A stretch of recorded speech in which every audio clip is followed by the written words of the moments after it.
I don't know how strong Ichigo's gotten. So I was saying that you know, Ichigo's definitely going to outspeed Naruto, but Naruto has, he has power, but I was going to give it to Ichigo at first, but then again, I don't know. Naruto has that healing factor, so I think that may be the thing that edges it out.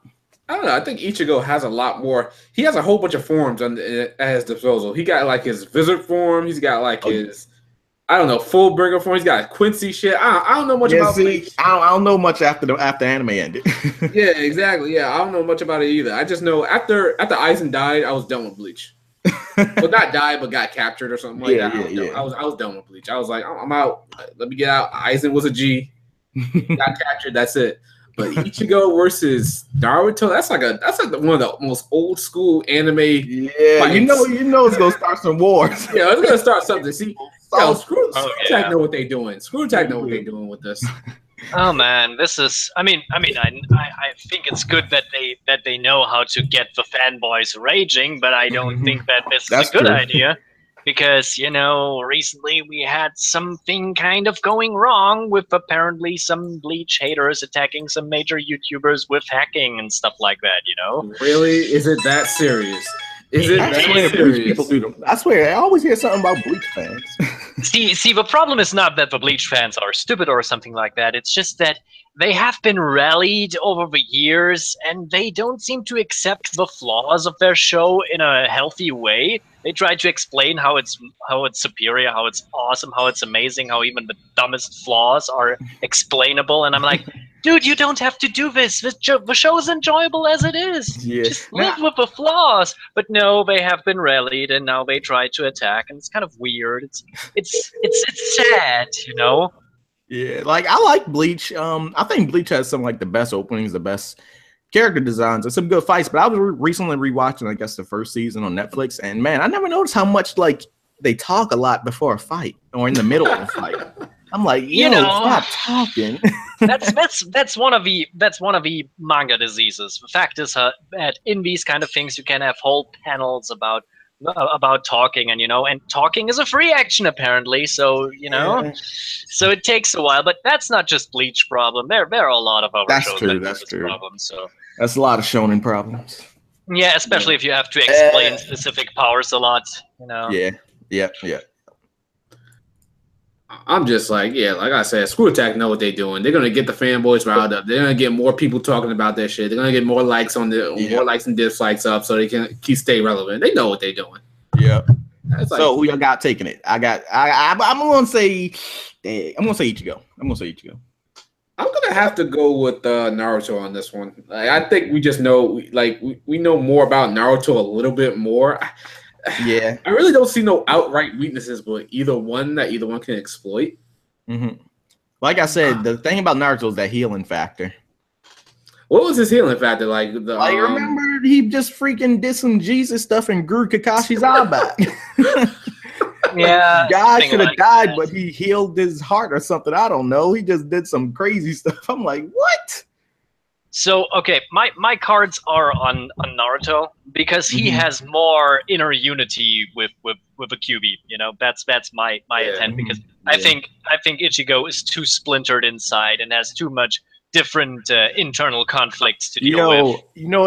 I guarantee they're gonna do. It's gonna look like Naruto 1. Then Ichigo's hollow stuff gonna happen where he grows the horns. Yeah, that's true. Yeah, that's usually how they do in death battles. Well, usually it's not the outright fight that goes on. It's like the weaknesses that happens after what they can exploit. Yeah, because remember when Ulquiorra blew like a freaking hole in Ichigo's chest? Yeah. They're probably gonna bring that up too. I don't know. Wait, which Naruto are they using? Are they using Shippuden Naruto or Boruto Naruto? I was thinking the best Naruto is the one during the final fight versus Madara, because he had the Truth Seeker orbs, and those can disintegrate anything they touch. So, I mean, Death Battle assumes always that the character is at their most powerful stage. So yeah. Probably that point. Yeah, I mean, it'd be cool to use Boruto, like the older Naruto, is not going to be the strongest one. I mean, he's definitely the most boring one, but Oh well, they definitely not using him. They need them. They need that action. They need them views. Yeah, exactly. I haven't read both. We will see them. So Pelvic, you hear Pelvic? We can't hear Pelvic, I don't think. I think we Shintai's not she showing texted up. him here. That's just so weird, you know. Screaming at my mic. It's like having Pelvic here, but nothing. No, never mind. Click the little gear thing at the top and choose your mic, because sometimes I have to do that. So weird. Pelvic not talking. That's like. That's just wrong. And still no Shintai. He'll probably show up midway through. Oh, never mind. All right, guys, we're having some technical difficulties. Some people are here, but they're having problems, and Shintai is not here just yet. I haven't heard from him for past half hour.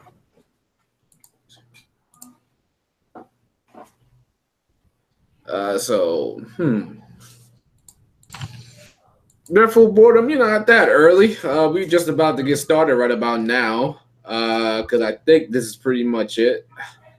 Pelvic Nightmare and Souls. Shintai might drop in. But hey, you know what? I got a BRB right quick. I'm sorry. Okay, I go ahead. Even which, I got a bone to pick with you, Nightmare. Oh, you have? Okay, well, go on.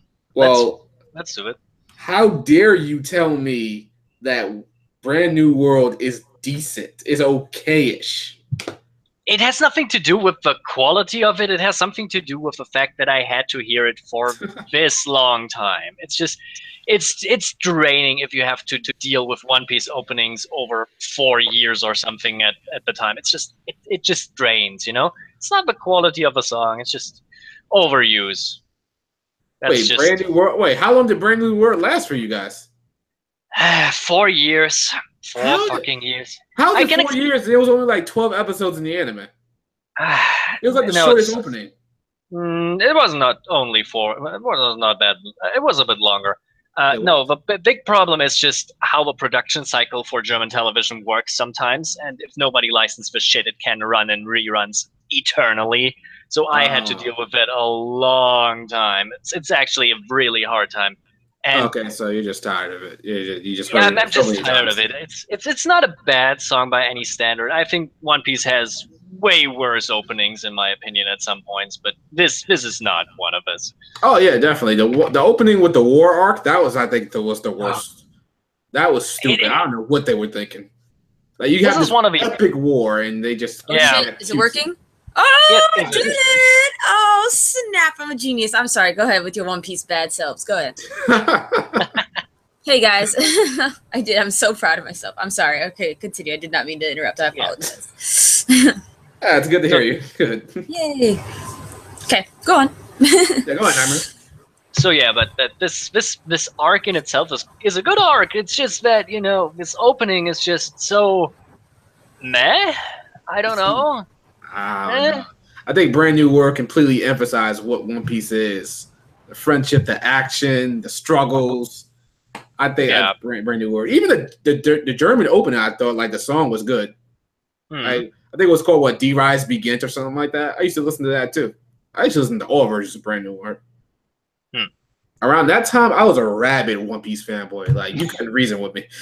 Like, I would just tell you that One Piece is better than Bleach. One Piece is better than Naruto. One Piece is the best thing ever. I mean, considering this arc is very heavily emotional and what it does, it's pretty good. It's definitely one of the high points of a series. So I don't deny that. I think it's the best part of the series. I think, like, if you get to Enies Lobby on One Piece, like, you're set. Like, you're going to go through for the end. Until you get to, like, the time skip, maybe, then you'll probably slow down a little bit because the quality just goes down so bad. It's really not good, and I think the opening that they chose for that is one of the worst yet, because even with my limited Japanese skills, the song starts to grate because all of the stupid puns and the self-referential bullshit. Like, oh yeah, we have now this epic long story, and now we are referencing stuff in the opening song because it's stupid, you fucking morons. It's like, why? It grates. After only 2 times hearing the song, I was sick of it. That's how fast this goes. This is not good.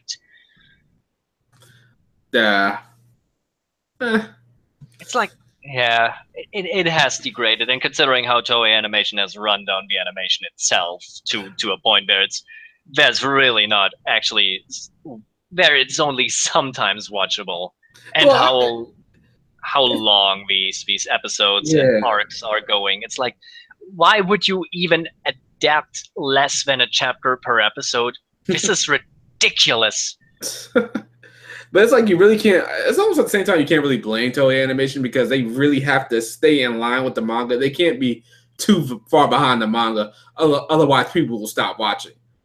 So I don't know. I mean, something. They can't fall behind.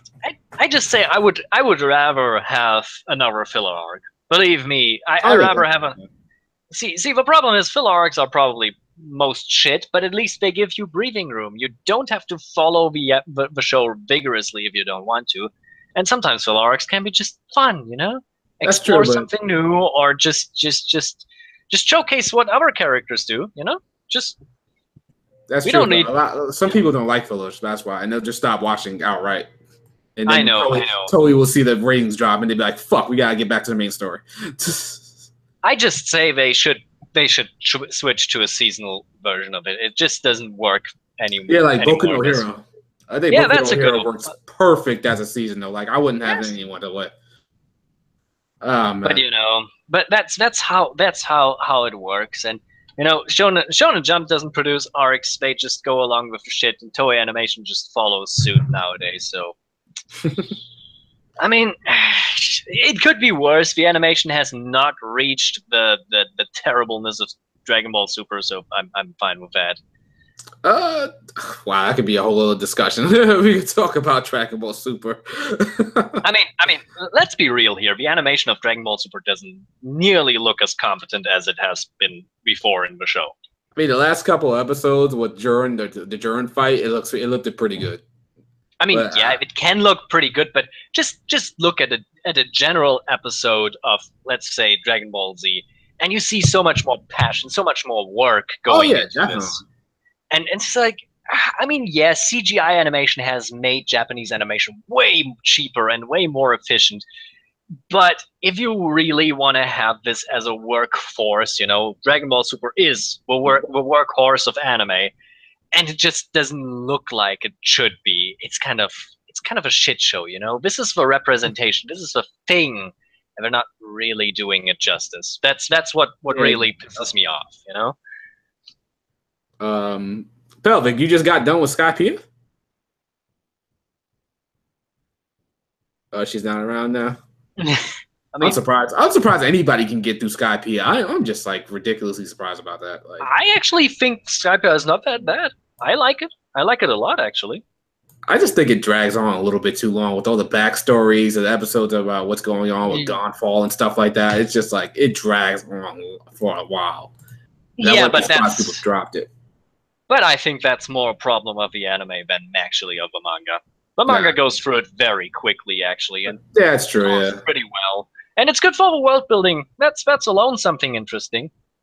But you know, we all have different goals when watching anime, and some are more considering the general journey, and some are here to smell the roses. You know. Just after Skypiea getting to Water 7. Oh no, wait, is it the debut back fight? And then the debut back fight is no, it follows after Skypiea. We have the specific Marineford arc. That's also a filler, surprisingly, in spite of it being a pretty good quality thing. But now she's reading it, so you just skip past G8, I guess. Yeah, and then it goes to. Wait, is debut back fight a filler, or is it? No, it's partially a filler. The anime added a bit to it, but it really exists in the manga, and it really feels like Oda just needed a short break, and he just thought that was a good idea. So, I mean, it could have been way worse. I mean, yeah, but you know, and then Water 7. Water 7, there you go. The second best arc of One Piece. Whew. That's good. Yep. Okay, so we went a little anime crazy just now, but I'm not sure if Souls is back, and Pelvic doesn't seem to be entering anymore. It's like weird. So This is just the Two Bros anime cast. Basically, right now, yeah, guys, we're talking. Just me and Nightmare. We're holding it down right now. No, sorry, I don't know why my mic just like went off. I was like, what happened? I was saying things and I guess no one heard. I was wondering. I was like, fucking German guy just kept talking over me. I was like, fuck this guy. That makes sense. Okay, cool. You guys didn't hear me, so all is well now. Yo, she's about to kill you, Nightmare. I was like, what the fuck? This is rude as fuck. I was like, oh, never mind. He can't hear me. All right, you get a pass. So wait, real quick, Velvet, you got past Skypiea? Yeah. I'm on chapter 300. It's like, hey, why did they leave the island just like that? We didn't have a chance to present our gift. And then I stopped reading because I was like, I just don't care right now. I can't believe you got to Skypiea. I can't believe you got past it. Wow. I have to read all of it. I mean, I can't just like skip arcs. I mean, maybe I can. I wouldn't know. But I figured I have to know everyone's story and why everyone's the way they are and all that fun stuff. You're committed. Yeah, I almost couldn't recommend anybody go to One Piece at chapter 1 and continue on. Like, that's just too much for anybody. I don't know, because it's weird because I really enjoyed the shark arc, the Nami story. I really like that. Yeah, Nami's story got me all teared up. I was like, oh my god, Nami, the sisters. And then Alabasta bored the shit out of me. I was like, okay, I was practically done after a certain point because it just kept dragging on after a while. Certain parts of Alabasta, I was like, oh, this is fun, and then other parts, I was like, I don't give a fuck. And then Skypedia was all right. It happened. I like Emil or Enel. I think his name is actually Enel. Yeah. I liked his like how he used his power and stuff. I was like, okay, you're pretty dope, and that's as far as that went. I mean, he's technically the only villain that's not really defeated yet, kind of. He just straight win. He just straight won, technically. He probably will come back. I wouldn't be surprised if he comes back. Wouldn't surprise me. I mean, his short little Omake thing in the manga was kind of interesting. Yeah, he got to the moon, so that was pretty cool. Oh wait, is that spoiler? I don't know. Well, nah, it's not main part of the story, so and we didn't spoil the elements. It's nice and funny. Don't worry too much about it. All right, but yeah, so, I think reading the manga is also way better than just watching the anime because the anime can drag and it has so many episodes, and you would need 2.5 years with really nothing else to do when watching One Piece, so you would probably lose your mind. Well, it doesn't start to get that way until like after the time skip. Like it's pretty coolly paced before that. Yeah, but it's just from the time scale. You just have to. It's now 800 episodes. Even if you have like 16 hours a day, full blown One Piece, every day you would need at least 1.5 years to finish it. Damn, that's a lot. I couldn't recommend that to anybody. And that's if you have nothing else to do. You know, a person with a working environment, sleeping, and not losing your mind probably would need longer. Alrighty, so I guess it's just us. Souls he had to go away for a little bit, and he has to come back for almost 10 minutes now. But we're gonna see if we can hold this down. But at least maybe an hour. See what we can do. There's a little bit less of us, so maybe less than an hour. But let's get this thing officially started. HPMP Podcast, episode 20. We got pretty much the usual suspects in here. So who wants to go first with their intro? Go right ahead. All right, cool. I'll get this started.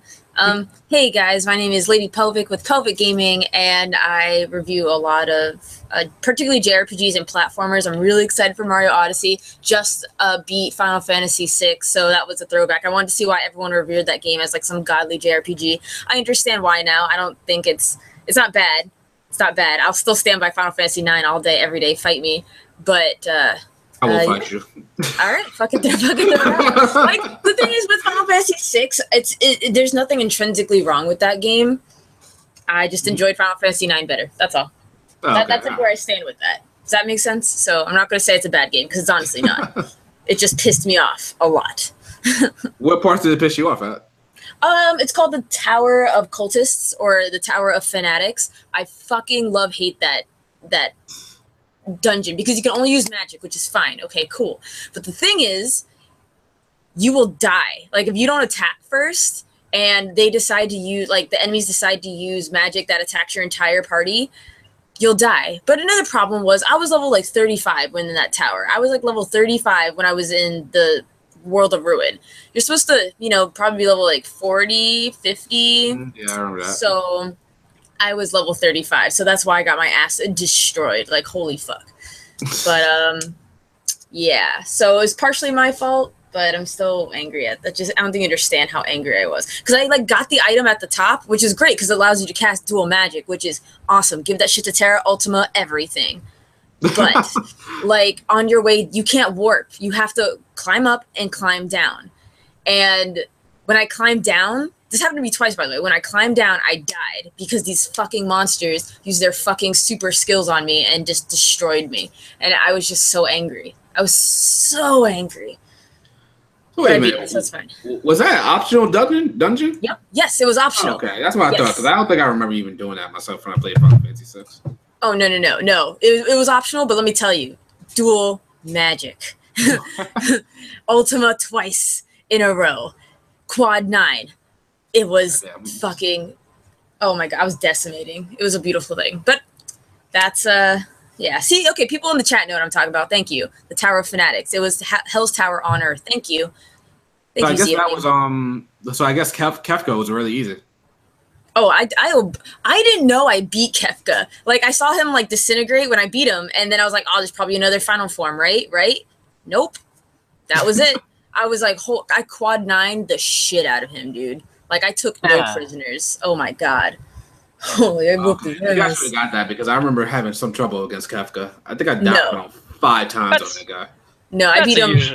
No, I beat him my first try. Twice. I beat him twice. One for whatever. The second time I wanted to beat him with the group of my choice, which I still didn't either way because I wanted the twin brothers and I want Terra and Celeste. Terra and Celeste made it both times, but the other times the brothers just died, and I was like, son of a bitch. So. All right. Yes. Sorry, we just ranted about Final Fantasy VI. My bad. That's cool. That's cool with me. I mean, that thing with the end boss is often this big problem with classic Final Fantasy games. You know, you level, you play, and suddenly you realize, shit, that's the end boss, and I'm fucking over leveled, and I'm just beating the crap out of this guy. This can happen. Yeah, it's kind of something I don't like sometimes. I don't like being too over level. I like to be right there or a little bit below so I can have some fun with the battle. Because if I just kill him in a couple of turns, it's like, it's no challenger. It's not fun. Yeah, but it can happen in some of the classic Final Fantasies. Okay. Yeah, oh my god. Yeah, no, Zeoname is right. Like 95% of the second half of Final Fantasy VI is optional. You don't have to do you can literally miss the quote unquote main character in that game. You can just not get him again. Just be like, it's fine. Just go in with your little 3 characters and die. Main character of the game? Yeah. Like, okay, just to be clear, there's not an official main character in Final Fantasy VI because like you just switch off so often and you break up so much. But yeah, you could literally Terra's like the character you start off with, right? So that's why it's kind of like, that's why I could just say she's the main character, anyone else can suck it, whatever. But, it's, yeah, you could literally just miss her. You could just not get her. That's because the second half of the game starts with Celeste. So no matter what, you have to have at least 3 characters before you can fight Kefka. You just have to. Because you won't be able to complete Kefka's tower if you do not. Oh, okay. And you got, what's his name? Shadow? Hell yeah. Oh, okay, yeah. I think I let him die. I forgot. Dare you? I think I let him die. I was like, what happened to this guy? Did he die? I was like, oh, okay, so he's gone. Damn. But in my playthrough, in the very end, like you're supposed to, in order to get Shadow's, I guess, good ending, is you have to get all of his dreams. I only got one of his dreams, so he ends up dying anyways, in case you wonder. Oh, okay. So it's great. Cool, I'm nice. Good then. Yeah. All right. Nightmare, go ahead with your intro. Yeah, it's Nightmare Alpha, and I just started to deal with a lot of crap. A lot of things. But yeah, and I think that the German version of Final Fantasy IX is utter crap, but that has something to do with a shitty translation. seem to be getting a lot of crap over there in Germany, man. Like you can't catch a W for nothing. Yeah, it's like terrible. I mean, considering that it was only the third Final Fantasy we ever got, and they fucked up the translation big time. It's like, oh god, we have to put in all of these dialects. It will be awesome and funny. It was unbearable. Oh wait, Shintai's in here. Shintai, you here? Yep. What's up? Ah, good. Cool. So go ahead, Shintai. Go ahead with your intro. Hey, what's up? I'm glad to be here.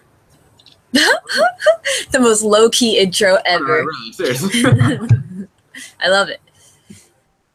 All right, so Shintai, what are you playing right now? Nier Automata. Oh, okay. You on that game? Yeah, I just got ending C. Yes. God, the third playthrough is the best. That's what that was. The third playthrough is my favorite. And like, oh my god, I just get excited when people tell me they're playing this game. Like, leave me alone, all right? Damn. So wait a minute. On Nier, I'm supposed to be jumping through 9S and A2 story, right? Mm-hmm. So I can do a whole bunch of quests as 9S, right? Mm-hmm. Okay, yeah, even like, let's say like you had a quest like unfinished as 2B, you can actually like keep doing it as 9S and like finish it. So the game remembers, which is kind of neat. Oh, okay, good. Because I almost gave up. I thought like there wasn't that many quests available to me because I'm so under leveled and I'm just like getting killed in like 2 hits. Like I might as well be playing on hard. But I've been finding the game pretty easy. I've been playing on too. Damn, what the hell? I'm severely underleveled. I got. Feel my wrath. I don't know if you'll agree with me on this, Pelvic, but I kind of feel like 9S and 2B's routes should have been combined instead of being 2 separate routes. I can understand that. I won't argue that point. In fact, it might have made it better simply because 9S is probably everyone's least favorite playthrough from what I've gathered, simply because of the mechanic they introduce, which I don't blame them because that's honestly my least favorite route as well. So I feel if you had like maybe smaller doses of it rather than like a steady helping of hacking, then it would be a little bit more enjoyable and maybe easier to digest for most players. So I won't argue that. I think like it should have been like half the time you played as 2B and the other half you played as 9S, and the stuff that was more pertinent to either character you would have just learned during that one playthrough. Because this isn't much of a spoiler, but like when you start the third playthrough, quote unquote, it actually just picks up where the first 2 routes like left off. Correct. So it's not even like, it's kind of weird that they call it endings when it's really not, because the story just keeps going. It's not like, it's weird. But. I think it's an ending for, well, yeah, I guess you're right. So I was going to say, it's just that is 2B's like viewpoint and ending. And but you're right. The story continues no matter how you want to twist it or turn it. Like even 9S, whatever. I guess that's ending, the end of like 2B's arc, I guess you could say. Mm-hmm. But I hear you. I won't debate. Now I have like 2 endings left to get. Like I now have to get D. Do I have to get E as well? No, D is the final one. D is the final one. Oh no! I'm a liar. Nope, there is an E. There is an E, but I guess if you want to call that an ending. But yes, there is an E. I'm a liar. But okay, whatever. Is E like a joke ending? No, it's not a joke ending, but it's because I know there's a bunch of joke endings. Yeah, no. The joke endings are from F to Z. Okay. Like A, B, C, D, E are like the real things. Okay, so. All right. So wait, how many endings are there? A through Z. There's 26. God, yeah, there's 26. Yeah, but the other endings are just joke endings, like, oh, you ate mackerel and you died. Like, what the heck? Okay, this is Yoko Taro. Yoko Taro is yeah, like if you self-destruct in the bunker, that's an ending. Oh, really? Yeah, it is. Oh, okay, cool. I'm gonna do that next time I start it up. I have to say though, like, if anyone's played through the game and they got to 9S's part and they're like, I don't know about this game, just trust me. Just keep pushing until you get past 9S's part, because this route is where shit gets fucking real. So wait, you're talking about A2's arc as well, right? Yes. Like, that is where shit gets fucking real. And that's also kind of why I'm saying, like, they should have just meshed them together so you could get to this part sooner. Because this is, like, where shit is, like, really, really fucking good. Okay, maybe I should go back to it. I just finished Cyber Dimension Neptunia, so I think I'm just going to go straight back to that. You need to get to that, okay? You do. You need to sit your ass down and play some Nier Automata, all right? I'm about to mom you up on you, okay? Like, fucking get it together.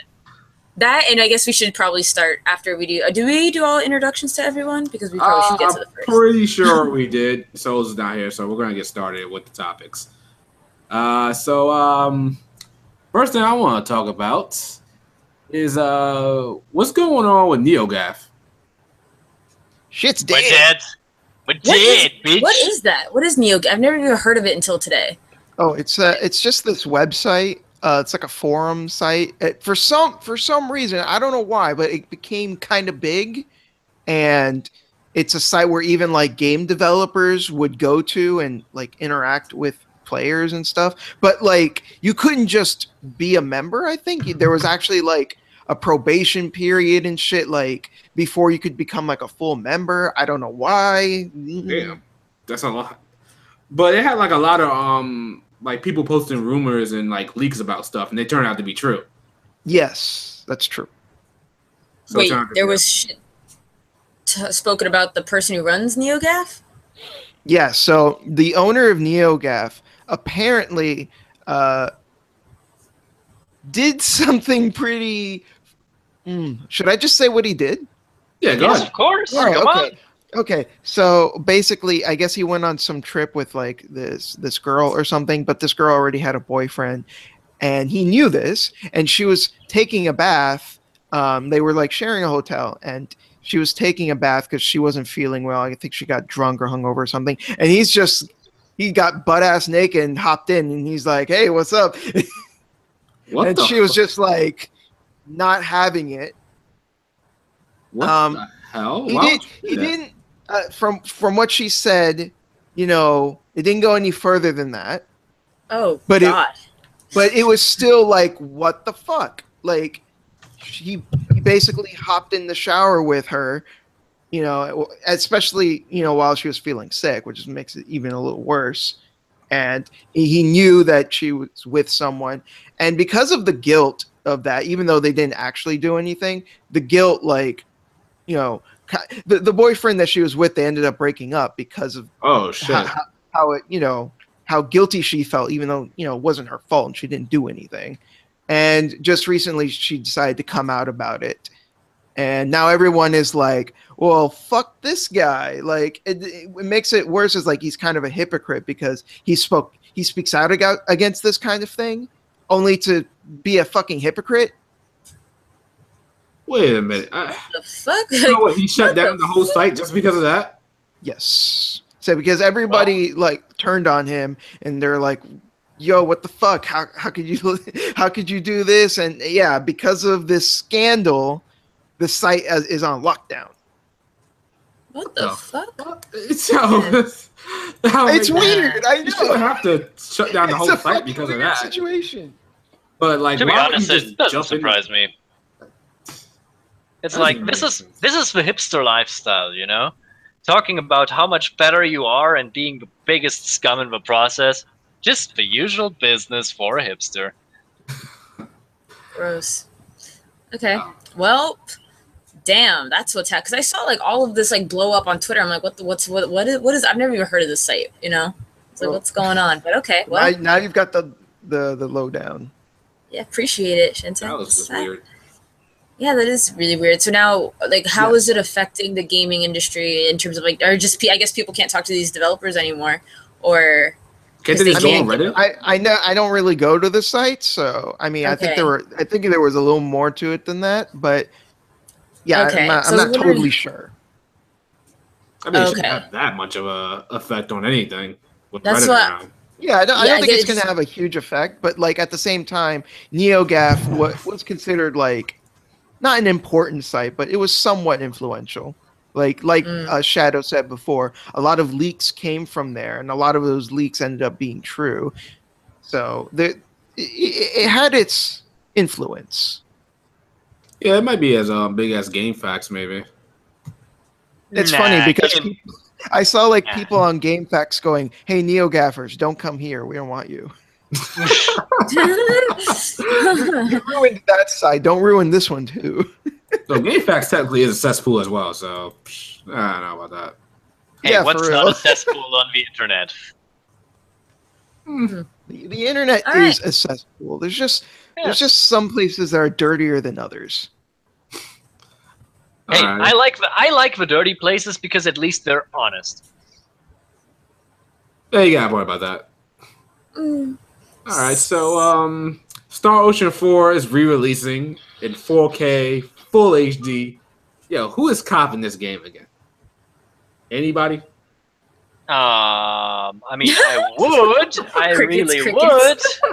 But I had to deal today with a guy who was just ranting about the copy protection on the fucking thing. It just annoyed the shit out of me. So wait a minute, Shintai, you not gonna pick it up? I guess. Wow, really? I thought I would get an outstanding no from you. If it's 60 frames per second, okay, yeah. I'll change my tune. I mean, like Star Ocean 4 wasn't that great of a game. It was just borderline a good game. The writing was atrocious. Facts. The dub was arguably worse. But that gameplay though, that game was pretty good. Yeah, gameplay wise. I like when you revisit things. I really do. I enjoy it. As long as it's not something that I love. But yeah, if it's somebody else, I like to sit back and just watch popcorn, eat popcorn, and watch you just hammer down. Just go in. I appreciate that. It's always fun. But I've never been a Star Ocean fan, because I think the first one I tried, which was everyone's favorite, the one there was all I remember is there was this black chick and she had bells on her wrists and on her ankles, and that's 3. she gets. Oh well, that one, whatever that one is. I don't know. I tried it when I was a kid. I didn't really enjoy it, so thus I never cared about Star Ocean ever since. That's the fan favorite, and I hate that game.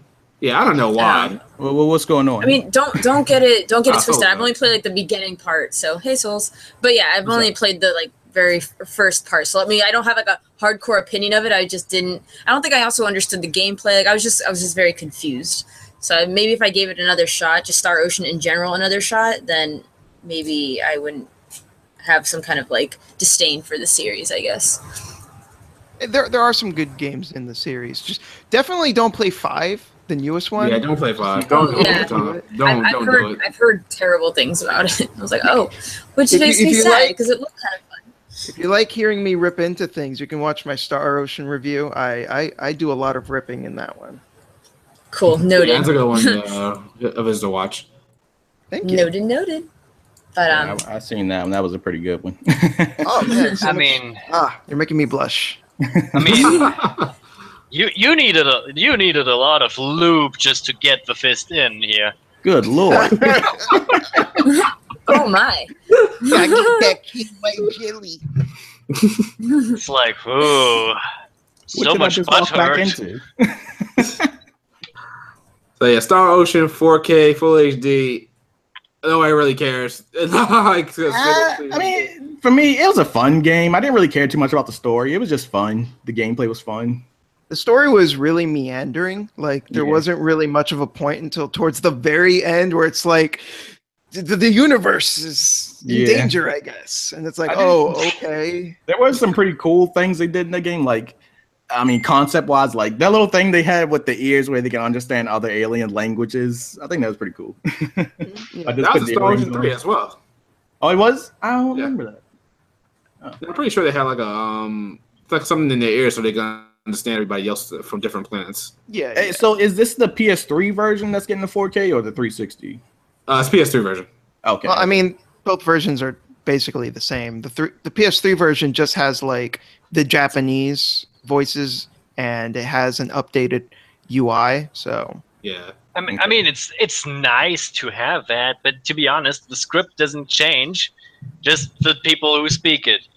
Yeah, the dialogue is still really bad.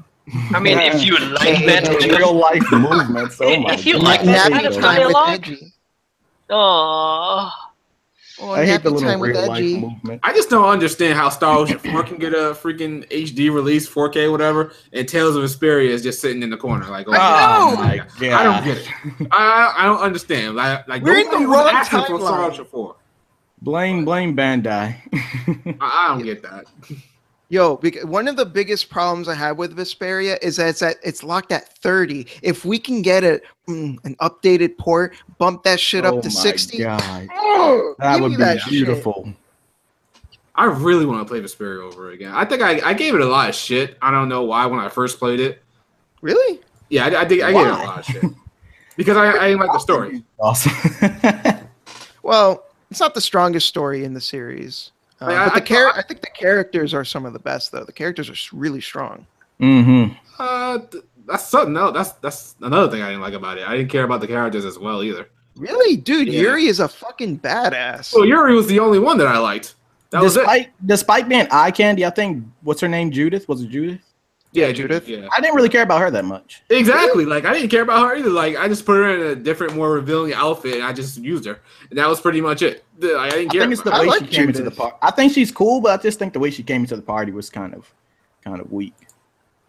Yeah, that was a little weird, but I don't know. I mean, Vesperia, I think is really good overall. Like it's not my favorite by any stretch, but it's still like one of the most solid Tales games, I think. Like, I don't think there's a whole lot wrong with it, or at least glaringly wrong. It's just really good, solid game overall.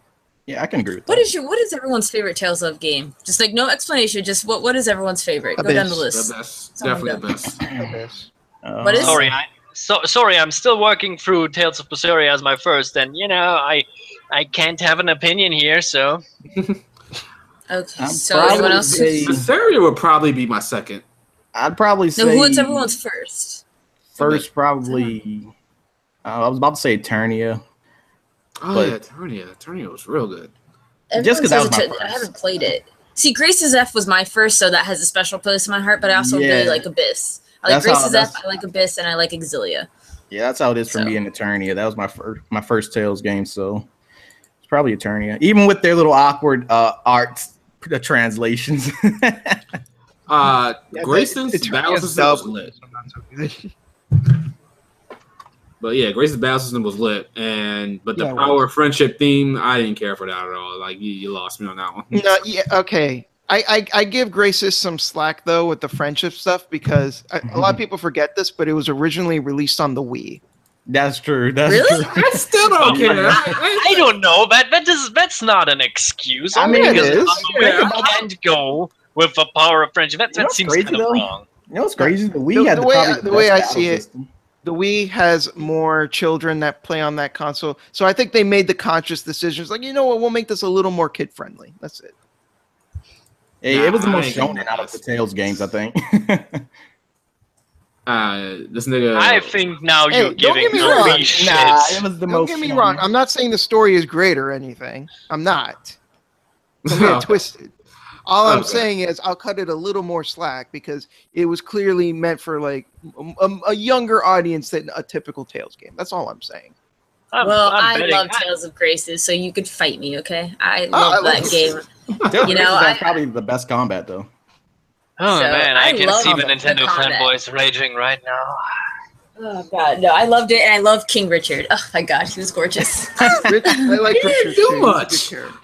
He didn't have to. He's gorgeous. Would you say he did nothing wrong? I have to reflect. I mean, he didn't. He got fucking possessed, right? So it's not his fault. Like. So he official King Richard did nothing wrong. It enhanced his just like Griffith. Yeah. The magic excuse button. I was possessed.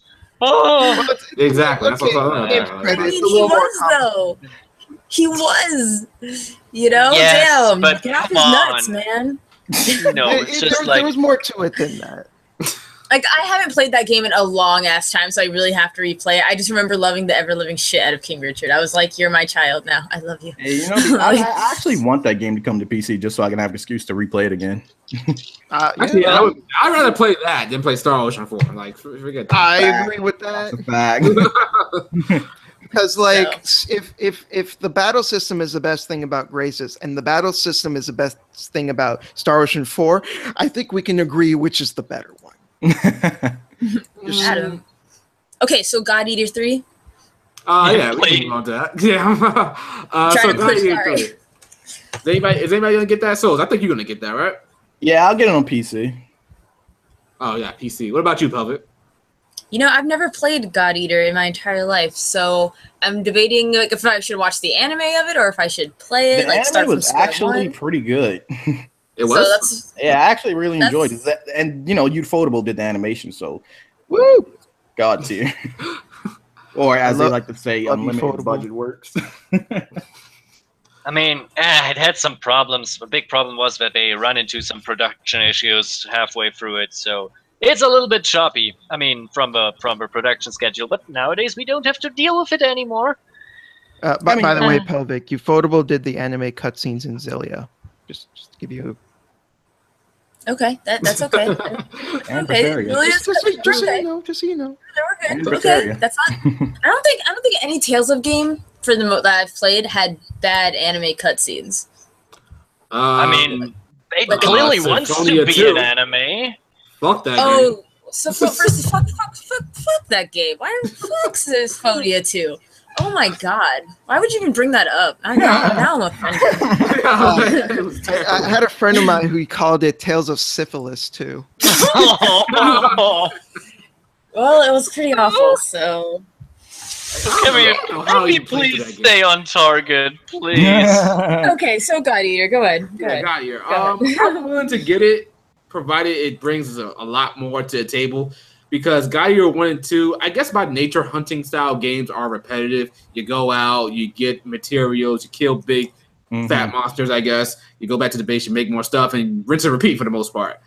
But there were so many times I was playing God Eater 2, and I was just like, I can't do this anymore. I don't feel like fighting the same origami again and again and again and again. I think, like, a lot of people even say for the Monster Hunter games that those are more fun when played with friends. So maybe if we all play the 3, then it'll be more fun. I kind of feel like if we all played it, like, I've seen people play together, I feel like it just kills the challenge for the most part. Like, because everybody just, like, spams their best attack and just kills the boss or something like that. I don't know. I mean, we could try it. Let's make an experiment, you know? Yeah, we could try it. I mean, why not? I mean, worst case scenario, we just wasted some money. Yeah, because I'll still play God Eater 3, like a single player offline. I hope they... I mean, I always like the customization in God Eater, so I hope they do even more. They expand on that even more. I think the customization is really bare for the most part. I mean, sometimes you can get some stuff that looks good, but for the most part, it took me forever to get a character that I like to look at. Because me, I like to play as a guy first, and then I'll play the second playthrough as a girl. There were so many more options with the girl to play with when it came to creating a character and making it look good. But for the guy, I couldn't get anything. I picked a girl, and I made her look straight up like Chrome from Hitman Reborn, and she looked awesome. Hitman Reborn, that was good. Oh man, I need to get back into that. All right, stay on topic. Yeah. Go ahead. We literally have another discussion on this, but yes, go ahead, continue. God Eater. All right, so we're all getting God Eater 3, right? So we're gonna get it on PC or PS4? Yes, I think PC would be best because we all have one, I guess. And it doesn't look like, and it looks like the game looks decent. So I'm guessing that it will not be taking too much space. I think it will run. Yeah.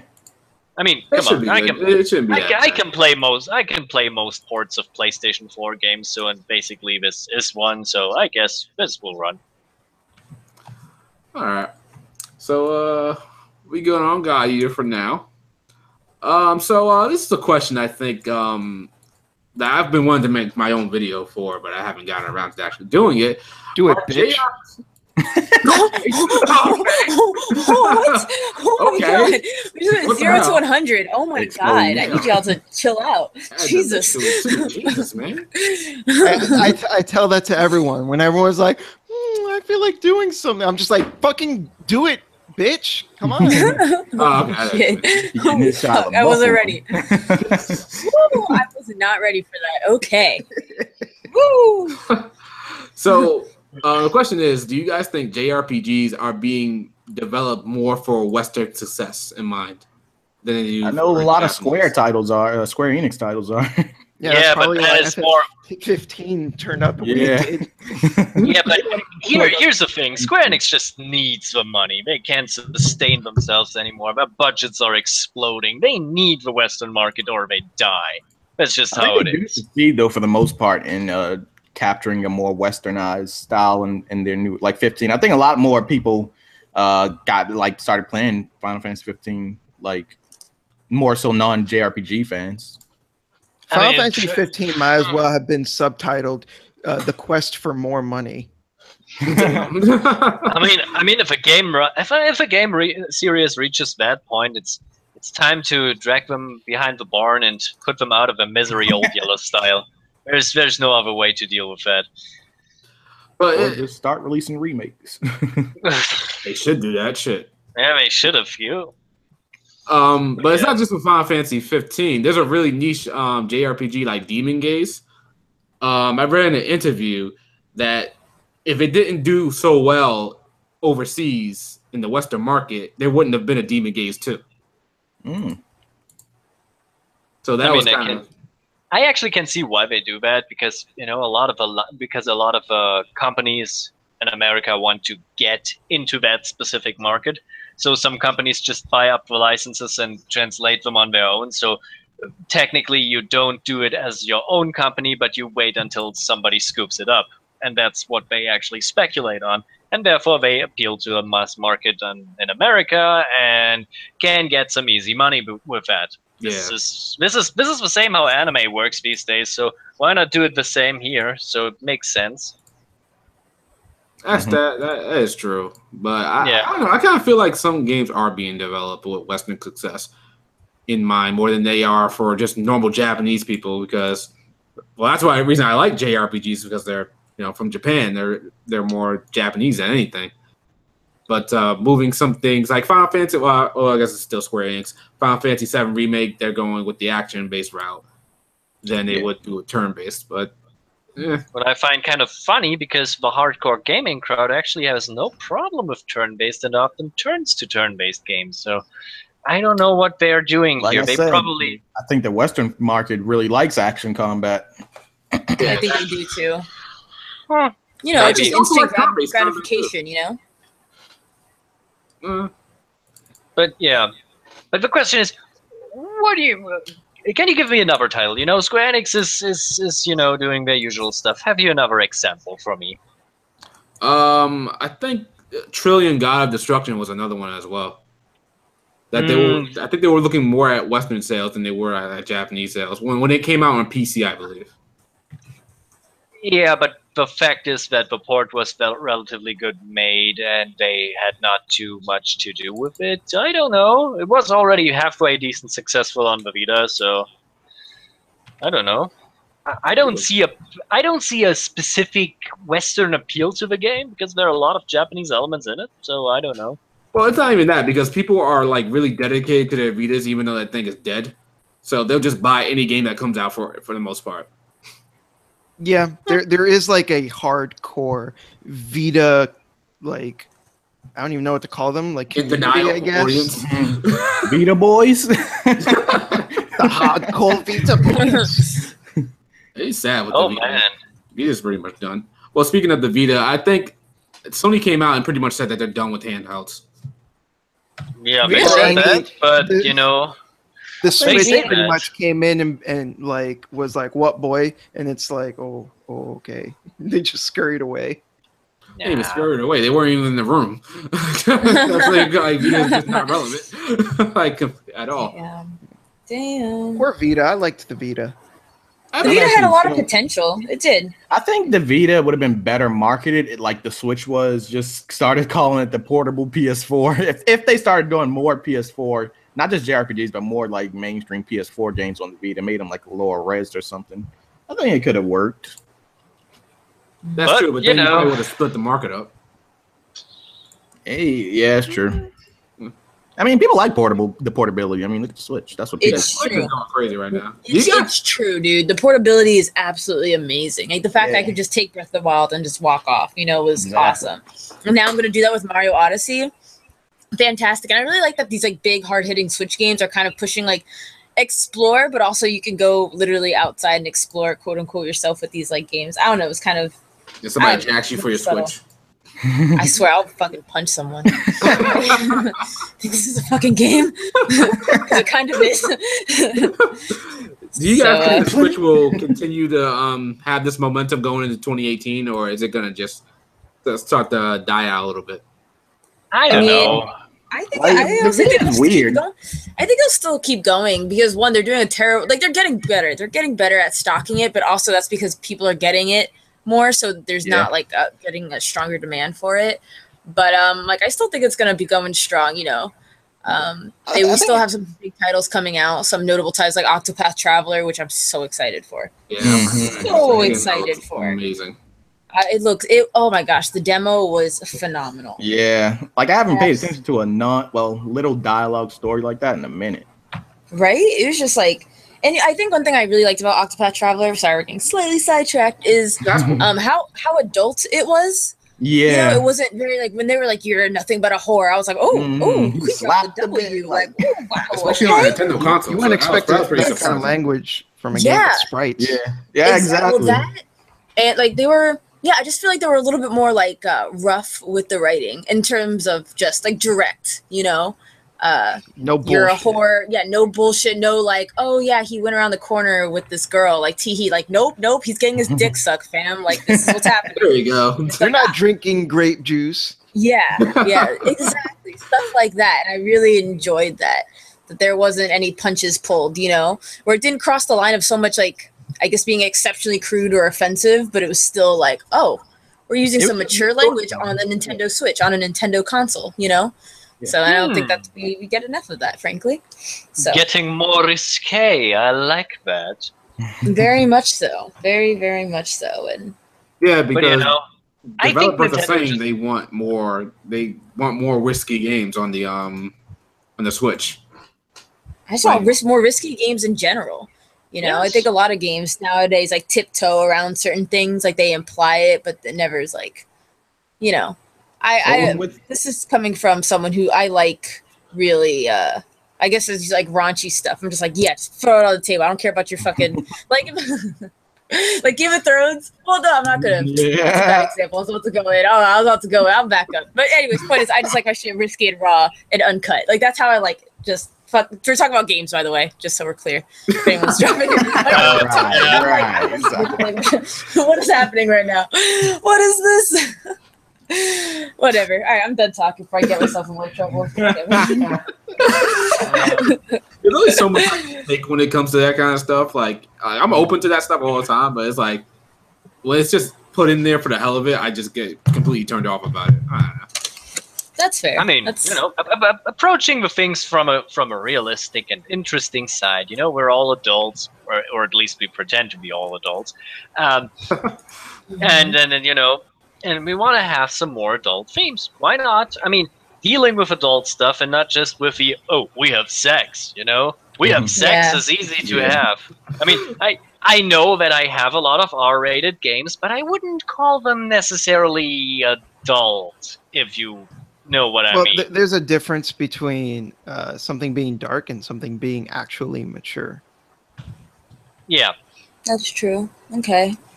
But yeah, Still, I think what Nintendo does is good, because I think they're going a risky way.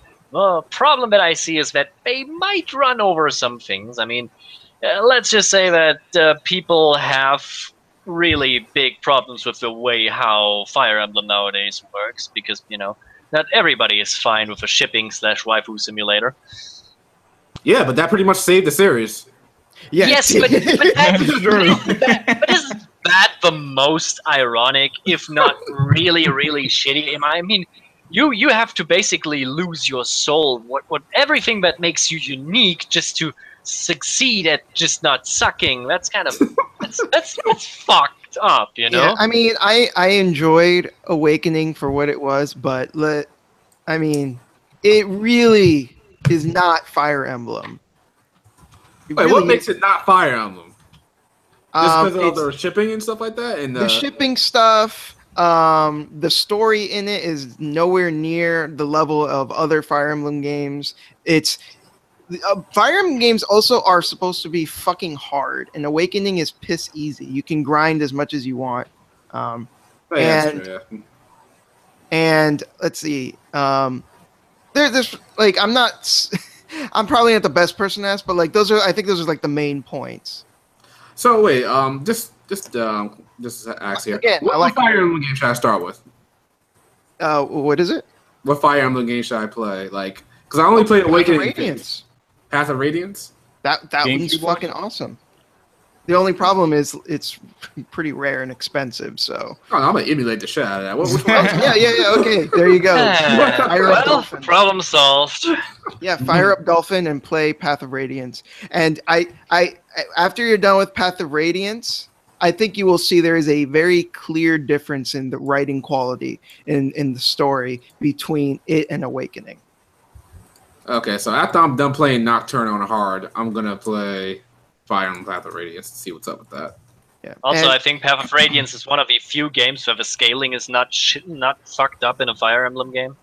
For once. And I would say that playing Path of Radiance on easy is harder than playing Awakening on normal. Wait, what? Like a Path of Radiance on easy is harder than Awakening is on normal. I can audibly hear how Shadow is starting to sweat. Don't worry, the game is not like going to grind you to dust. It's not like that fucking hard. That's the sequel. That's the sequel. It's more just don't play the sequel. The sequel's not so good. So wait, does it have permadeath? Well, does it have an option to turn it off? There is no option to turn it off. Oh, you are stuck with permadeath. Ooh, that's awful. Hey, don't worry. Don't worry. You have save states. You actually just reminded me. That's another thing that makes Awakening not very Fire Emblem-esque, and that is Fire Emblem has permadeath. Well, yeah, but you can replay the level, can't you? Oh yeah, you can restart it and you can try again. You like save. Okay. I was thinking like whatever is the outcome of that battle, you're stuck with it. Like you literally can't go back and replay that. Like auto saves after every battle. After every stage. Yeah. I tell you, biggest feature for the next Fire Emblem game: autosave after every turn. Well, you know it's the year of everything being Dark Souls. Yeah. So Dark Souls. Dark Souls. So since we're on that, what exactly makes a game that hard? Okay. What's an example of a game that's well, at the end of the day, difficulty is also subjective. Yeah, but we're gonna get to a universal agreement. It's like people saying Dark Souls is like the hardest game in existence, blah blah blah. People compare difficulties, multiple games that are difficult, to Dark Souls. So is Dark Souls even up there? I think the difficulty in the Dark Souls games are super overplayed. Yeah, that's really true. It's not that hard. I actually started playing Dark Souls a while ago, and I was like, yeah, what's so hard about this? I don't know. Nobody kills me. I know this. Yes, I see this. No, I turn around. I see that. I have a rotating camera. I don't know. There is no difficulty. The only thing that fucks me up is the platforming, because Dark Souls is not made for platforming. Sucks. The platforming sucks. I remember this one guy was like, the platforming in Dark Souls is like a bodybuilder with a micro penis, and he just like, it's like, and he keeps pointing at it, and it's like, stop! Don't point at it. But most casual, because like we're all experienced gamers here for the most part. So of course we're gonna say it's not that hard. But for most people that are playing Dark Souls, it's a hard game. Would you guys agree? Yeah, it's a challenging. I'd say more so than it is challenging. Dark Souls is punishing, and there's a distinct difference between the two, because you can have something that's like really difficult in terms of like game design, but the thing that really makes Dark Souls as hard as it is for a lot of people is that when you do die, it's really fucking punishing because it takes away all your souls. And your souls is like, it's your currency. It allows you to level up. Like it's an extremely valuable resource. So basically, if you didn't lose all your souls, the game wouldn't be that hard considered to be that hard. Exactly. I fucking bet that if the soul system did not work the way it did, nobody would be saying that, oh my god, the Soul series is the hardest shit ever. That's true. I fucking bet. So just one mechanic. They'd still probably say like, oh, this is harder than your average game, but people wouldn't be like, oh my god, fucking, oh, it's impossible. So that is the X factor that makes it like that one step above for everyone. So wait a minute. Has anybody here played Cuphead? No. I have. I want to though. No. I haven't yet. I haven't played it yet. Yeah, I want to. The art style alone makes me want to play it because it looks. I know, right? The art is amazing. That game is ridiculously hard, and I'm pretty sure I can beat it. It's not ridiculously hard. I don't know. It does look challenging though, because it's like it looks like a bullet hell. You know, where you're dodging a bunch of shit. Yeah. So I find bullet hells to be kind of challenging, you know, like with Undertale, like I love the shit out of Undertale. Bullet hell isn't like my first choice of like go-to games, but like it was still challenging, it was still fun though. Like in bullet hell, like when you're fighting Sentinel trying to dodge everything, you know, or fighting like Flowey, like, you know, it's intense, but it's still doable, and I think that's okay. It doesn't make it like Dark Souls, it just makes it challenging, you know? Because I watched some of the gameplay, I was like, holy crap, this does look like really intense and really hard. I think if you're new to gaming, yeah, this probably wouldn't be my introductory game to you.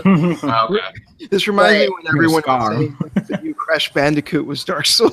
Oh my god, that was terrible. Everything is Dark Souls. That was terrible. I played Crash Bandicoot back in the day when it came out, and I worked through it as a kid. And yeah, it was hard, but it ain't that hard. Yeah, it ain't going down that way. But yeah, no, I played Cuphead. I know what's going on. I know what people complain about. I don't know what's the problem here. It's everything. Everything is telegraphed. Everything that you make is your mistake. And, you know, as long as you know that it's your mistake, that you made the mistake and not just the game cheesed you, you will not be frustrated.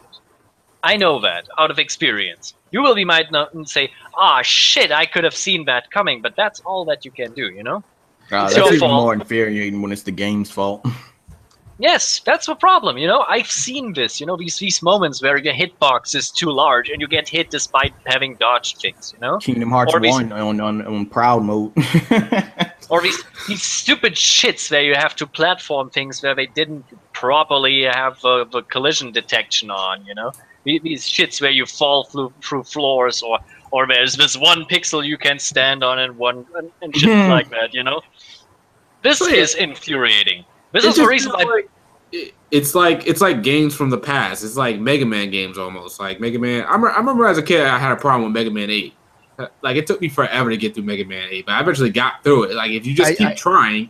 I bet it was those fucking surfboard whatever section. Oh hell yeah! Forget that. Yeah. I remember when the ice surfboarding stage. That was terrible. But then it came up towards the end of the game too, and it took me forever to get past that.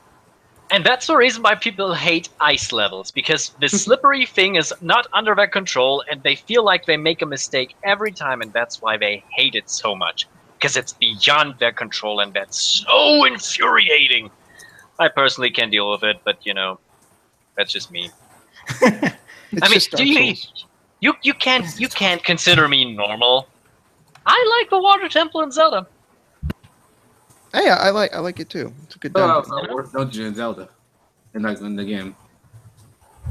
I don't know. There have been some things that were worse or not that interesting, but you know. I think the 3DS version of Ocarina of Time makes the water temple a lot better. Yeah, it's not that hard. I never had that big of a problem with it, but you know, it's better that way. It's now. I think it was worse in the N64 version because everything's like visually homogeneous, and that's why the 3DS version is better because it has those markings on the wall to let you know where you can go in order to manipulate the water elevation. I tell you, my fury is just. God damn. Have you guys played the Majora's Mask of the Great Bay Temple? God, I just have a problem with water levels, period. Why is everybody got water levels? I remember that temple. I know what the problem is. It's the problem is that it's even more abstract in its concept than the water temple in Ocarina of Time. It definitely feels more abstract. That's a good way to put it. And that's why people have a problem with it. I think that the people are just confused about the water temple because they first time ever see fish poops, so this is probably the problem. Fish poops? What the hell? Yes, I mean, come on, think about it. It's like first time you see fish pussies in any kind of game. You know, Jesus like, Christ, dude. Yeah, I was like, wow, we just going in right now. I mean, why not? I mean, I was like, what was I? I think I was 12 like that, and I saw that, and I'm like, wow, fish boobs. Did not see that coming. Did not see that coming. Alrighty, so let's move on to a topic that's been talked about pretty much for the past week or so. Loot boxes. Okay, can someone please explain that to me? Like, what are like more games incorporating that, and that's why everyone's getting up in arms about it? Well, yeah, pretty much is that like there's no reason loot boxes should be in single player games. Like you shouldn't have to buy anything in single player games to get through the game for the most part. Buy your way to victory, pretty much. Yeah. Exactly. Okay. Yeah. Okay. I wasn't sure what the war on loot boxes was exactly. I was like, probably because you play Overwatch. Don't Overwatch has loot boxes? Yeah, but I don't. Yes, it does. But I still don't understand what the problem is per se. Like literally, just don't buy them. Like Kingdom Hearts Unchained, don't buy the jewels, don't buy the loot boxes. Like literally just play the game. If you play the game, you get loot boxes. Not only that, but the difference between Kingdom Hearts Unchained and like Overwatch, not talking about the gameplay, but their like loot box system, if you would, is like loot boxes. It's literally just visual stuff. It's all visual. Like nothing affects the gameplay whatsoever. You don't do more damage. You don't unlock certain levels. Like it's just looks. It's purely aesthetic. Well, this is affecting the game. Like they're giving you like bonus armor and better swords. And stuff like that. Okay. It's especially bad in like multiplayer game. But I was about to say, don't like MMOs do something similar to that in terms of like you just buy the weapon. Like instead of buying a loot box where you might get the special weapon, you just buy the weapon or you buy the armor. So here's the funny thing: most MMOs aren't doing that. The most MMOs just sell you different pieces of outfits and things like that. They don't sell you actually weapons most of the time because that would be against. Because that would go against the concept of the grind, you know? So they don't have this. But what we have now is, yes. Come on, I played a lot of free-to-play MMOs, believe me.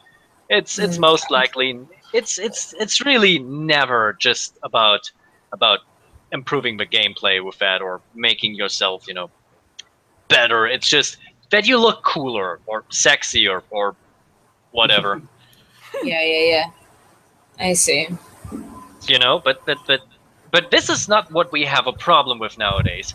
These loot boxes that we had in the last few months, if not, well, months is really right, have been actually attacking the game industry in its concept. It's cutting off even more content just to get more juicy money out of you. There have been so many reviews of Shadow of War, and that it really ends in a terrible grind at the end, and you have to do it, there is no way around it, and it costs you either hours of playtime or around $50 extra just in loot boxes, and that's not guaranteed you to a victory. That's even worse in the fact.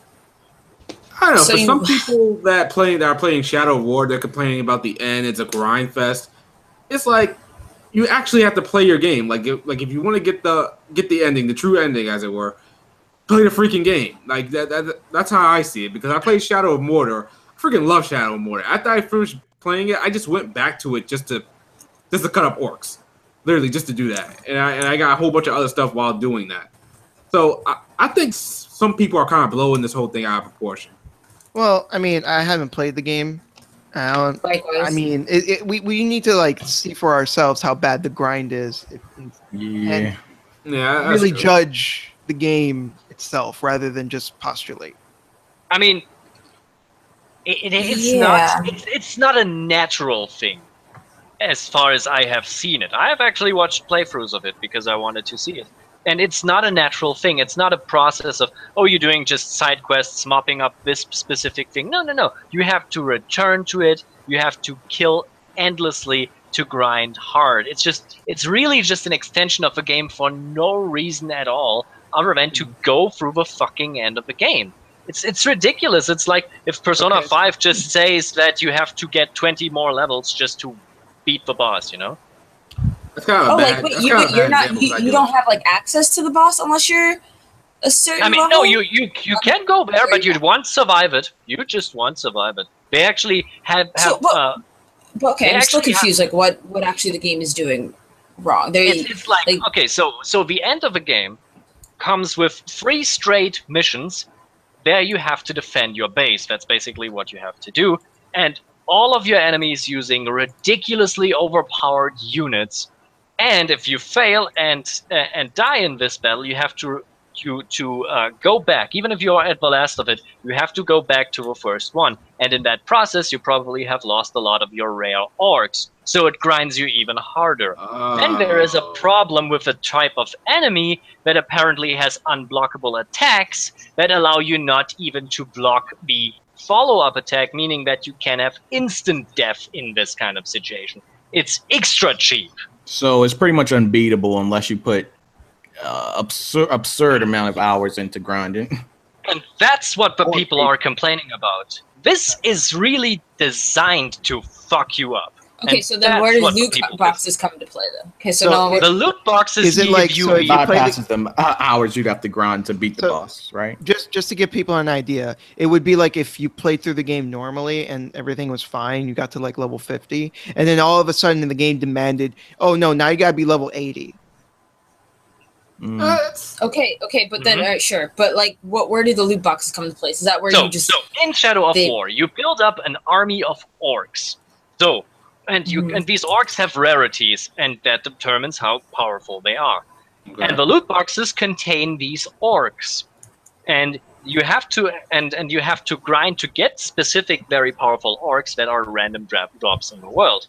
But the loot boxes have a specific higher chance, especially the bought ones, to give you higher rarities, meaning that you can upgrade your army better because you have only a limited amount of slots for that.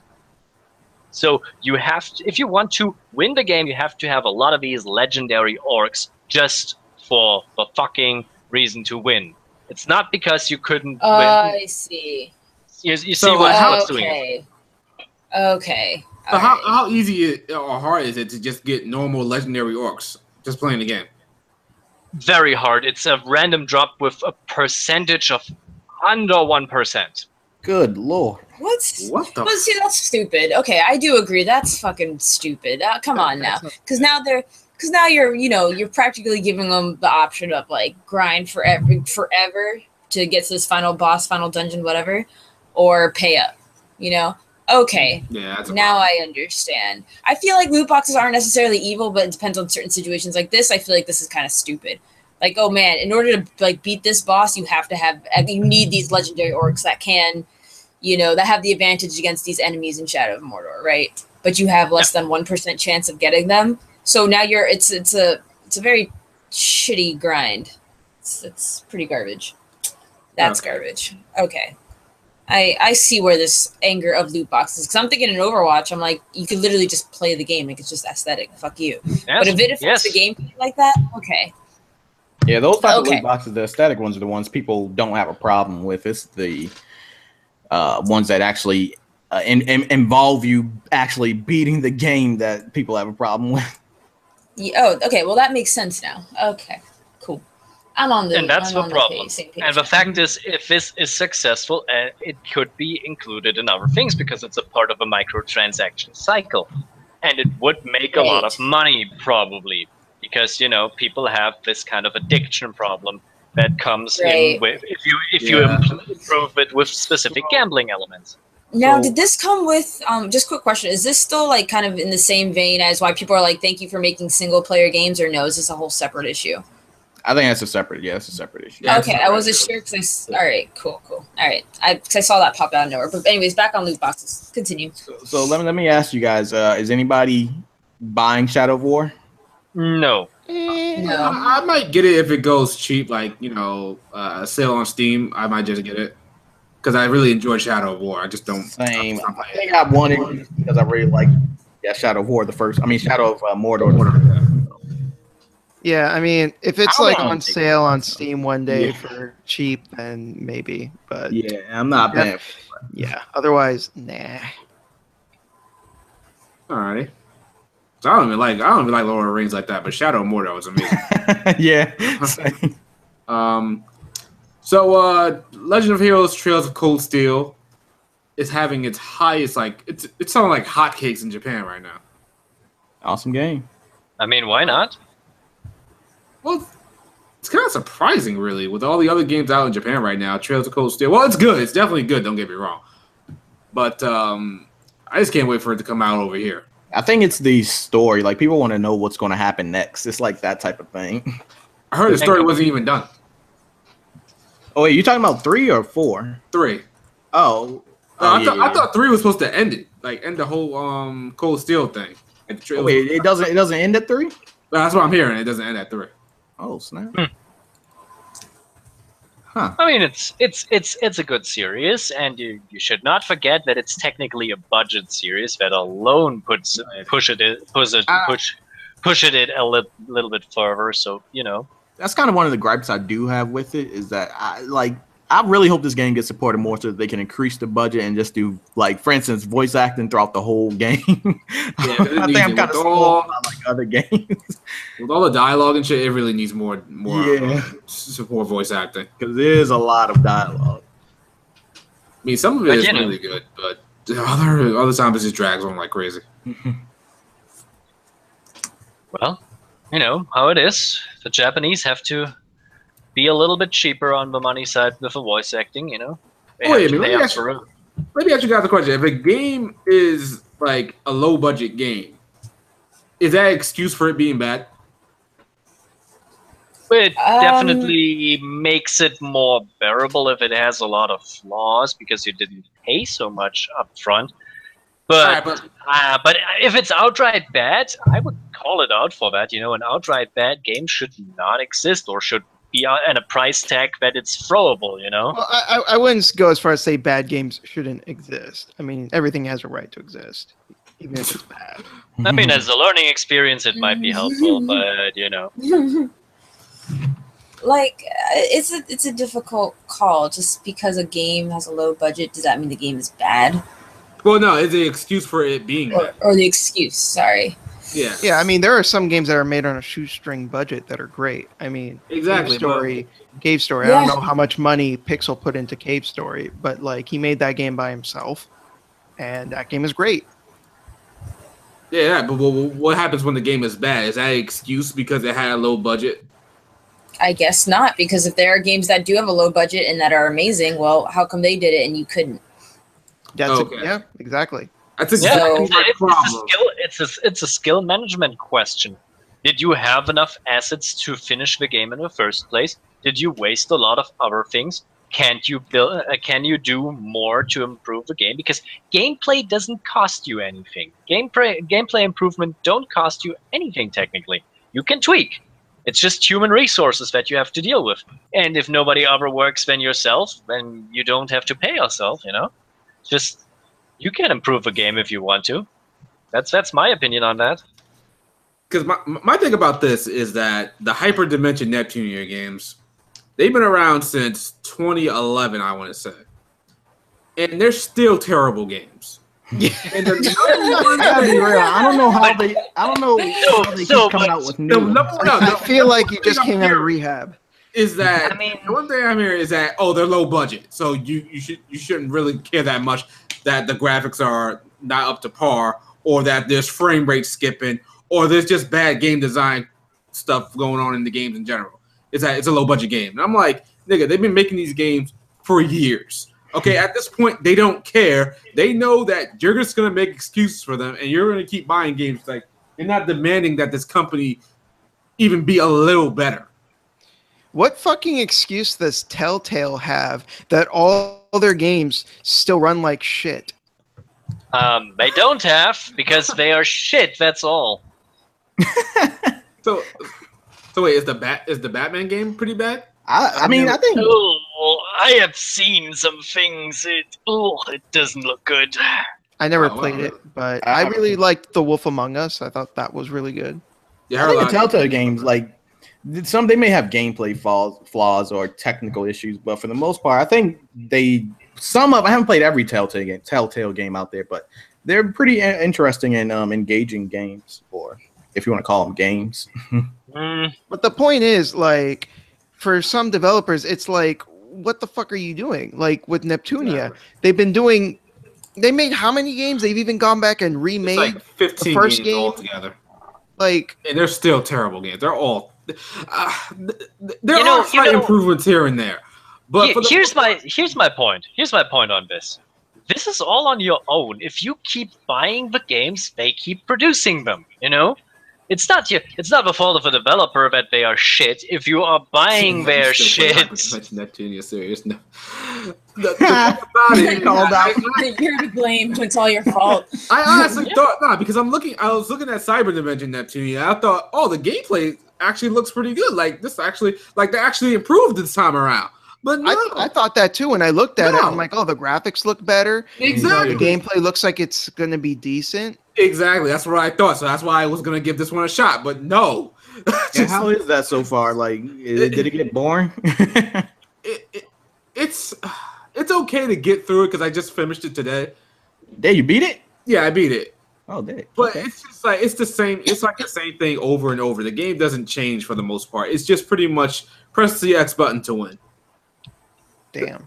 That's all it is. There's no strategy to it. There's nothing at all to it. The frame rate is constantly dipping between 60 and 24 frames a second for the most part. Jesus Christ. You can't change characters mid-battle. What you would think you have 4 characters on stream. That sucks. You could think you just press a button, you could switch characters. No, you actually have to hold up the menu and pick the party leader. It's stupid. Like but this is going to seem really random, but there is a game called Onichimbara Z2 Chaos. And that game, okay, the other Onichimbara games are fucking garbage. But I played the one on 360. That was terrible. Oh yeah, I beat the one on 360. That game is fucking awful. But the one on PS4 is fucking legit, and you can like switch characters mid combo, and you keep your combo going, and you can carry like 2 weapons per character, and you can do all these crazy fucking attacks. Like, it's just fun. Like, it's actually like a legit fun game. And one day I tell you that there is a PC version. Oh, there isn't? I thought there was. I thought it was on Steam. Yes, there is one, but it's completely Japanese as far as I know. Oh, okay. Just get the PS4 version. It's good. I mean, you don't need to know what's going on. It's just bitches killing zombies. Come on. Oh yeah, no, don't pay any attention to the story. The story is complete. Like, come on, it's just bitches killing zombies. I'm fine with that. Yeah, the story is nothing, but like the gameplay is where it's at. I mean, I remember the trailer for the Xbox 360 version of these kind of series. It was like, yeah, we have nudity and these kind of schoolgirls, and then the game was indexed in Germany, and was like, why? It's just so terrible. Why did you index this shit? When you compare the 360 version to the newer PS4 game, it's like they're not even made by the same people. There's such a huge jump in quality. It's like, holy shit. So it seems like they learned from the previous games and they improved. Mm-hmm. Unlike the Neptunia fucks. Exactly. Yeah. They'll do little things to make it better. Just little things. The crazy thing about Neptunia is that what's the number of games this one is at? Oh, you don't want to know, actually. Oh my 15 or God. 16. It's one of those. So yeah, don't think about it. They're still pretty mediocre games, which I don't like. People will make the excuse again that they're low budget games. I'm like, no, they've been around for fucking years. They need to fucking improve, and you need to demand that they improve. I remember these Oni Chambara games were originally in the budget series. Yes, Japan has a budget series. That's also the series where what's it called? Earth Defense Force came from. And now they make legit games out of this. The fuck? So somebody learns the lesson. Alrighty. And the first one who learns the lesson is you, Shadow. Don't buy Hyper Dimension games anymore. I thought it was gonna be good. I thought it was gonna be a. I ain't gonna lie, they lied to me. I thought this one was gonna be good too. I really thought. That. Nah. I mean, come on. Damn. At least rent it and don't buy the special edition. I didn't buy a special yes, edition. that's I right. did not buy a special edition. Okay. Oh, Not this okay. time around. No, I didn't do it. Okay. Please. So we got 3 more topics to talk about real quick. Okay. Let's start with Nier Automata here again with Yoko Taro. He wants to make more games, I believe, right? He wants to make more Dragon Guard games, and what's the other one that he wanted to make?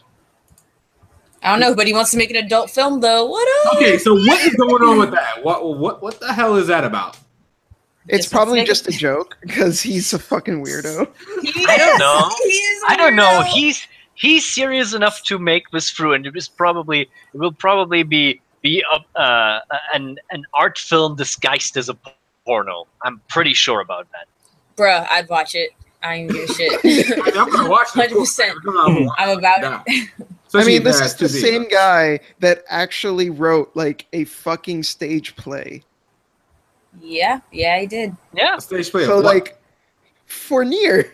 For Nier Automata, what was the stage play called? Oh my god. I think it was like Alice, I think. I don't remember. I don't. But point is, he did write a stage play, and it's a prequel for Nier Automata. It actually details A2's life. So, and it goes into detail of why A2 is the way A2 is. So, oh shit! Now I really want to watch it. Fuck. Yeah, I read it. I read the script, and it was yeah. Definitely recommend you play it first before reading the script, though. Well, I mean, I just need to get 2 more endings, right? Yeah, you're right. You're right there. I just would advise it. That's all. Do you? You're a grown ass man, Shintai. And you're not telling you what to do. But okay, sure.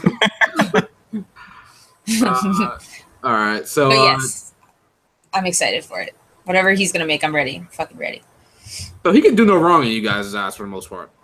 Okay, let's Yeah, look, he's not let's not say things like that. Let's not say every game is fun. So I think actually that's what, I think one thing I do like about Yoko Taro is just his stories are really good. His stories are just really weird and artful and almost like distasteful in like some artful way. I don't even know how to describe it. It's the first Dragon Guard is a fucking weird ass game that's really interesting and plays like dog shit. Yeah. Okay? So just because we're fans doesn't mean we put up with all this bullshit, okay? Oh, okay. Yeah, he's not above criticism. Gosh. Okay, all right, because I had nothing but praise and love for this guy. But this is actually the point. This is actually the point. He says in itself, he is advocating for mediocrity. He's saying that sometimes a mediocre idea executed very well can be good, is what the gaming industry, for example, does. That's what they always do. But he's like, I'm doing new shit that might be bad, but at least it's new. You know? Yes. It's not perfect, and that's the point. He wants to move basically this thing as an art form forward instead of doing the whole shit all over again that we have today, you know? And, you know, for Square Enix, this works surprisingly well while everything else fails, you know? If anybody is interested, I strongly recommend you watch the GDC video of Yoko Taro, where I think it's called Weird Games for Weird People or something like that. Oh, God. And it's actually a really interesting, insightful, and enlightening talk where he basically goes about his writing process and his like game design philosophy, and it's really interesting stuff. Oh, okay. I thought it was gonna be something else. Okay, let me get my mind and for hardcore fans, he shows his face in it. Well, now I'm sold. Oh like, my boy! He does not wear the Emil mask in it. You see his face. Oh my fucking god! This man is serious. That's how you know, like, this is like a serious fucking talk. Like, it's not. There's no bullshit. He lays down shit, and it's like really fucking good. Okay, I just saw that link you put in the chat, Shintai. I don't know what the hell that was. I was like, I wasn't ready for that. Click on that. I wasn't ready for that. I wasn't ready for that. Well, I linked it for Nightmare. I already saw it. I didn't want to comment on this. I didn't want to cycle this back on. You know. Oh my! Hey, isn't there anime with like a it's a monster or something with a girl Monster just like that? Musume? Yeah. Oh my! No, we don't want to talk about that. We're not gonna get into it. I just wanted to make the reference. Okay, let's go. I mean, I just say this. I just say this. Non-humanoid boobs just confuse me. Okay. I think non-mammal creatures with boobs are weird because it makes no goddamn sense. Okay. Okay. Yeah. Scientific. Okay. I put another link. That's the Yoko Taro video. Oh, okay. Oh god, fucking. Yeah. I thought you put something else in there. All right. So, last topic for today. Shin Megami Tensei HD project is going to be revealed tomorrow. It seems. What would you guys like for it to be? Persona 6? Well, Persona's definitely not really Shin Megami Tensei. It's not. But it's like in the same vein, right? Sure. Yeah, for the most. I mean, it is Shin Megami Tensei for the most part. Yeah, it is. They just didn't name Persona. Why did they do that? Why did they say Persona 5 was Shin Megami Tensei Persona 5? That's weird. Why did they drop? Okay, here's the thing. Because before Persona 3 was like a new thing. Like nobody knew what it was. Shin Megami Tensei had more brand recognition at the time. So they called it Shin Megami Tensei Persona 3. And after that, they released Persona 4. They still called it Shin Megami Tensei because while Persona was starting to become more popular, it was not like the fucking huge thing that it is now. By the time they released Persona 5, Persona is fucking exploded. So they don't need to rely on the brand recognition of Shin Megami Tensei anymore. In fact, it was probably a bit confusing for West in general. Okay, yeah, they probably would have questioned what the hell is Shin Megami Tensei anyway. I mean, I knew it at the time, but you know. I mean, even though it does take place in the same universe. Yeah. Kind of. Yeah, kind of. It takes place on like its own timeline elsewhere. Considering that every Shin Megami Tensei game features its own little apocalypse, so you know.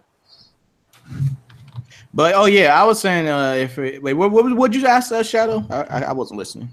What do you think the announcement is going to be? I was saying it'd be nice if it was Digital Devil Saga, like a collection, part 1 and 2. That'd be great too, but a lot of people are saying it's SMT5. So it probably will be, but like I'd like Nocturne and DDS on Steam. Yeah, something like that would be nice. I would go back and make a full collection of the original games because nowadays nobody knows about them and they are so gameplay technically outdated. It's not funny anymore. Oh my god, I want to play that. I want to play them, but like I agree. I looked at the gameplay, like Nocturne especially. I really want to play. Is that the one where there's like a dude with a bunch of lines on him, like glowy lines? Yeah, that's the one I really want to play. But I'm playing it right now. It's actually pretty good. I look at the gameplay and I'm just like, I don't know if I want to. That's actually do a Final Fantasy 12 and kind of like, bring it not only just like upscale it to HD, but to have a few quality of life improvements, that would be nice. Oh, okay. I see what you asked me. Yeah. But here's the real thing, you know? This game is actually playable. We're not the original Megami Tensei games are absolutely unplayable at this point. You just can't. That's just impossible. They are like, so you just can't old. go back, and they're just that old. Like, they're just not You broken. can. They are impossible to play at this point. Not only are they released on systems where you can't play them properly, where you can't even translate them properly. It's You can't borderline emulate them properly either. That's a problem, you know. They are borderline unplayable, and even if you had them, they would be so terribly old school. That, I mean, they make the original Final Fantasy on the NES look like a modern piece of art. Goddamn, the thing does look old as hell. And that's one of the problems. I think we should go back there and deal with this shit because it's actually kind of interesting. I mean, it's based on a surprisingly popular offer at the time, so that makes sense. Alrighty, okay. I think we're gonna end the podcast right here and now. Alrighty, guys. So let's go with some closing outros here. So go ahead, Souls. Oh yeah, what's up, people? Souls here. Fun podcast, fun talking with you guys. Hopefully we get to do this again. But yeah, you guys check me out over at Twitter and YouTube, Solo Souls, and yeah, that's it. All right, Nightmare. Nightmare Alpha here. You know, check me out on Twitter. I'm kind of confused right now. Shintai. Hey, thanks for having me. I appreciate it. You're the most low-key things ever. You sound so sad. Are you okay? Baby, I'm... Are you... Huh? Pelvin, go ahead. I think he's smoking that weed. Right? What's up, guys? Lady Pelvic Gaming, and you can find me on Twitter, YouTube, game reviews, and all that fun stuff. Top fives. I'm working on my Halloween episode. I'm trying to figure out what I'm gonna do for that, but Are you gonna do another skit? Because your fucking Kingdom Hearts skit was some good shit. That was good. That was really ending point. Oh damn, she put in work on this. I felt so proud of myself. Time travel. Oh my god, thank you guys. That means a lot. I really did work hard on that. So hopefully I'll think of something. I'll just see what happens. I usually hate skits, like, you know, I usually really don't like them, but yours had a lot of charm. I really liked it. Oh, thanks, guys. Yeah, all right. I'm just gonna flutter on out of here, all embarrassed like now. Someone else can finish up. So here's my recommendation: color your hair orange and go as a pumpkin. That'd be pretty cool. Are you talking to me? Yeah, that'd be pretty cool. Yeah, have her hair orange. That'd be pretty cool. Orange. Orange is an ugly ass color. What the fuck you mean, orange? Like a pumpkin. That's what he's going with. Like, yeah, seems like completely offended.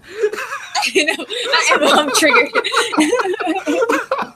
Was just a recommendation. You know, you don't have to do that. You know, just try something else. Denied. You know? No. I mean, he's just giving you a pod proposal. No. Maybe here's the thing. Here's the thing. Just go as the vampire lady and review a vampire game. That sounds nice. Or not. Oh, yeah, I forgot. Is everybody getting what is it called? Code Vein? Oh god. Okay. Definitely. Really? I played that New York Comic here. What? I like Soul. Oh god. I don't every time I look at that game, I want to be excited for it. I want to get hype. I want to care about it, but I don't give a flying fuck. I look at the game. I'm not getting a day one or anything. I'm like I might get a day one. The gameplay looks so boring, like dull, like slow. The monster design looks boring as all hell. Like I'm not interested to see what they bring to the table at all. The environments that they showed is nothing that I haven't seen before. They don't look very interactive at all. Like the best thing I saw about the environment was you saw like a monster feeding on another being, and I was like, that's kind of cool, and that was it. I was like, oh look, an area that's on fire. Oh look, there's just a cave. Oh look, they're in an icy like kind of tundra area. Like happening. Like rocks weren't falling around them, or pebbles weren't going over the edge. Like nothing was like. It was as a JRPG. JRPGs are just so. It's so hard to find a really good and unique JRPG nowadays. Like I'm just throwing it out there. It just is something that's like unbelievable, and just all these things were just I've seen it before. Caves, I've seen it. Forests, seen it. Like I've seen it. Kind of right. I'm not gonna lie. Like when they first announced it, like as this vampire type thing, like before we even knew it was a Dark Souls type of game, I was kind of excited for it. But then I saw gameplay, and it kind of died down a little bit. Yeah. Like, to me, it looks like a harder version of God Eater. I haven't really kept up with the trailers or anything. I just remember seeing some early gameplay stuff, and I was like, "Oh, cool! Vampire anime Souls." That sounds cool. I haven't kept up with it since then. So maybe if I saw the more recent trailers, I might agree with you guys. Because like I said, or just like Souls, when I first saw it, I was like, okay, and then the more I saw of it, I was like, oh no. Yeah. So, but that's where I'm at with that. Yeah. Alrighty, so that is it. Podcast is complete. This is your JRPG enthusiast, JRPG God, Shadow Elite, playing Nocturne. Ain't not for me on hard. Just another day in the office. Alrighty, that's it. Happy grinding, man. You already died once. I died You once. already died once. I died once. All right, that's gonna be it. We're making it a drinking game. Yeah, we could. Let's do that. I'll take a shot each time I die. Oh man. I'm just gonna do that. Nah, shit. I'm gonna do that. Fuck that. All right. Okay. He's like, I'm set. Let's go. Do it. Peace, people. We out. Peace. See ya. Ah.